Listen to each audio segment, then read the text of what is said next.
आदाब दोस्तों, आप जुड़ चुके हैं लाजवाल न्यूज़ के साथ और मैं हूं सैयद नियाज शाह। इस वक्त ये जो मनाज़र आप देख रहे हैं ये पुंछ के सरहदी गांव दिगवार के हैं।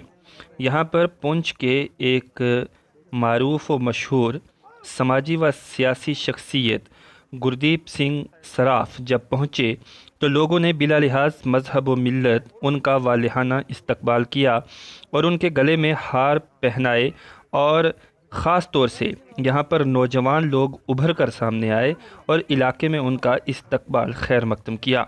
आपको बता दें कि गुरदीप सिंह सराफ पुंछ की एक मशहूर शख्सियत हैं और इस वक्त वो लोगों के घरों तक पहुंचकर उनके मुतालबात और मामलात सुनकर उन्हें इंतज़ामिया तक पहुंचाने की भरपूर कोशिश कर रहे हैं।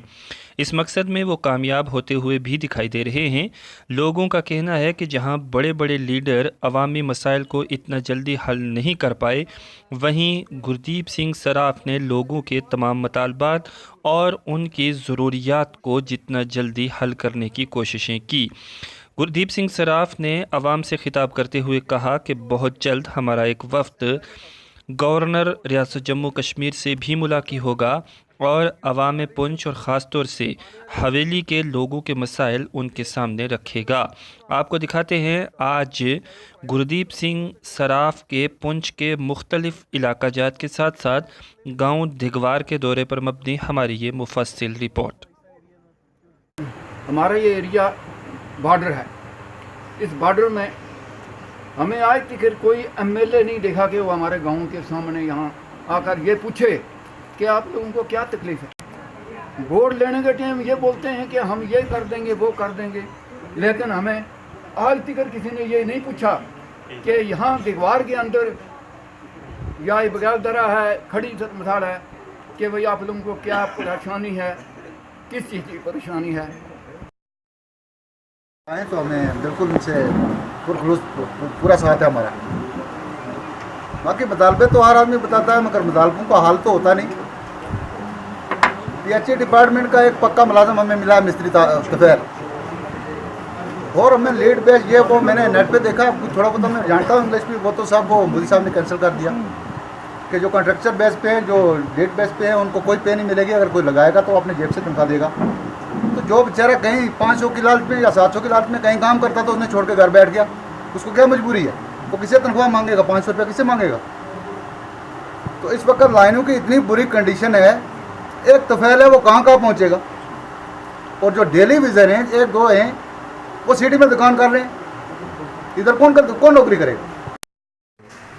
उनके लिए उनका आना हमारे लिए बहुत अच्छा है। तो हमारे पास पहले भी लोग आते रहे, वो कुछ वादे करके चले जाते रहे, मगर काम हमारा जो है कुछ भी किसी ने नहीं किया। अभी आते समय साहब ने सड़क की कंडीशन देख ली होगी, मेन चीज़ जो है वो सड़क है। 1947 में जब हिंदुस्तान आज़ाद हुआ, आज तक हमारे लोग पानी, बिजली, रोड के लिए तरसते हैं। बड़ी शर्म की बात है। एक्सीएन थे श्रीनगर के कार साहब, उन्होंने एक बार कहा एमएलए की पर्ची हर महीने आ जाती है। जनाब, एमएलए साहब ने भेजा है, लाख रुपए का पैकेट देना पड़ता है। एमएलसी साहब ने भेजा है, 50,000 का पैकेट देना पड़ता है। तो मैं ये कहता हूँ कि अगर ये सब लोग चोर हैं तो हमारे लोगों के काम कैसे होंगे? आप लोग कहते हो लाइनमैन नहीं आते, अगर ऑफिसर सही हो तो लाइनमैन कैसे नहीं आएगा? ऑफिसर के घर देसी मुर्गा पहुँच रहा है लाइनमैन की तरफ से, घी पहुँच रहा है, पटवारी के घर पहुँच रहा है, नकल का रेट 300 रुपये है। आप किसी दफ्तर में चले जाओ आज की डेट में, पहले तो आपको ऑफिसर ही नहीं मिलेगा। अगर ऑफिसर मिलेगा, पैसे लेने के बिना वो कोई ऑफिसर काम नहीं करता है। इस इलाका में हमारा जो इस मुहिम को स्टार्ट करने का इस तरफ से इसलिए ज़ोर था क्योंकि इस इलाका में मेरे दादाजी, मेरे वालिद साहब का बहुत ज़्यादा आना जाना रहा है और मेरा भी बहुत रहा है।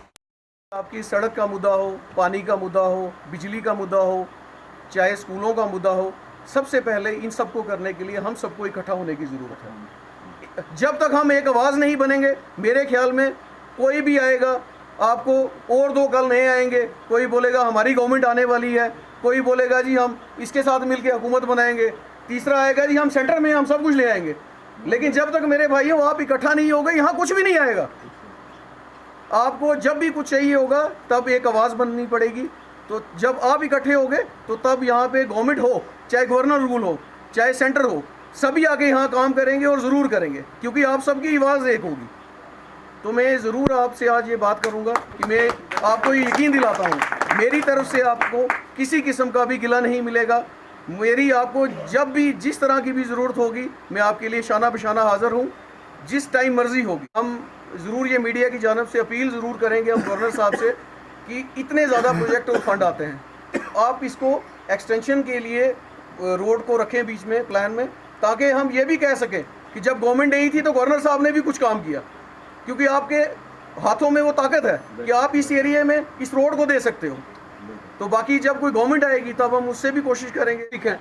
तो हम अभी तक मेरे ख्याल में काम करने के इरादे में ही नहीं है, हम इसी में बटे हुए हैं। इस इलाका में सिख रह रहा है, इस इलाका में गुज्जर भाई रह रहा है, मंडी के अंदर कश्मीरी बेल्ट है, शहर के अंदर हिंदू भाई हैं।